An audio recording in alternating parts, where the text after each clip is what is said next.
Today we're going to talk about a video setting that every filmmaker and video creator should know how to use, and that is frame rate, or frames per second. Frame rate is essential to how you want your motion to look in your videos. 24 and 30 frames per second look great if you play your footage at a regular speed in real time, and 60 frames per second or higher is great if you want to get a slow motion shot and slow down your footage.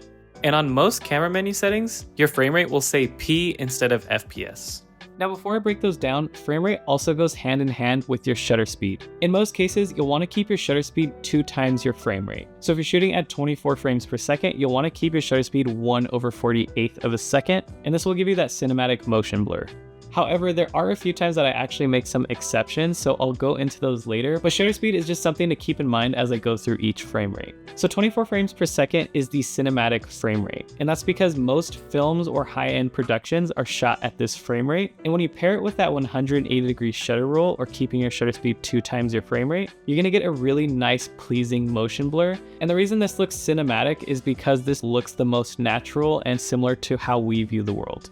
Now with these settings, in bright lighting conditions, you might notice that your footage is going to look super overexposed. So what you're going to need is a variable ND filter. This is basically like sunglasses for your lens that will help you bring down your exposure while keeping your shutter speed 2 times your frame rate, and thus getting that nice motion blur. With this frame rate, I'm really strict with following the shutter speed rule and using a variable ND filter in bright conditions, because otherwise your next option is going to be to crank your shutter speed really high. And what this is going to do is make your motion look super jittery and unnatural. And in my opinion, that does not look good or cinematic.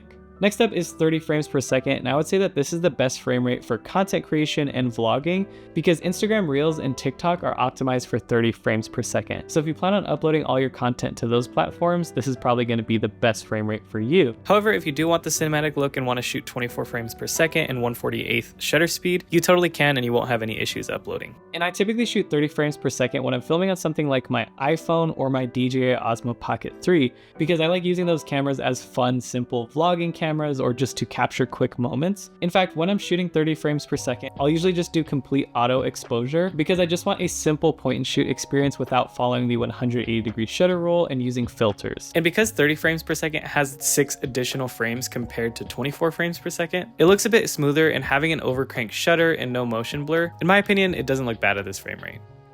Next up is 60 frames per second, and this is the ideal frame rate if you want to capture any slow motion sequence. For example, maybe if you're filming sports or literally any shot that you want to be slowed down for your video project. And it's not going to be slowed down in camera, so what you're going to do is in your editing software, slow that shot down to 50% speed, and now you'll have a super smooth, nice slow-mo shot. As far as shutter speed goes when shooting in 60 frames per second, I'll set my shutter speed 2 times my frame rate or higher. So 1/125th of a second or faster is ideal. And never set your shutter speed lower than that, because if you do, once you slow down your footage, there's going to be too much motion blur and your clip's going to be basically unusable.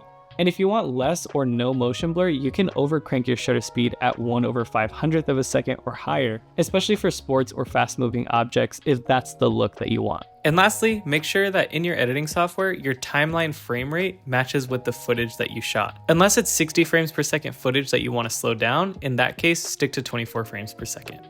So those are the main 3 frame rates and how you can use them to suit your project. If you do have any questions, feel free to let me know in the comments down below. And also going forward, I'm going to have 2 videos a week coming out, so be sure to like and subscribe for more, and I'll see you in the next one.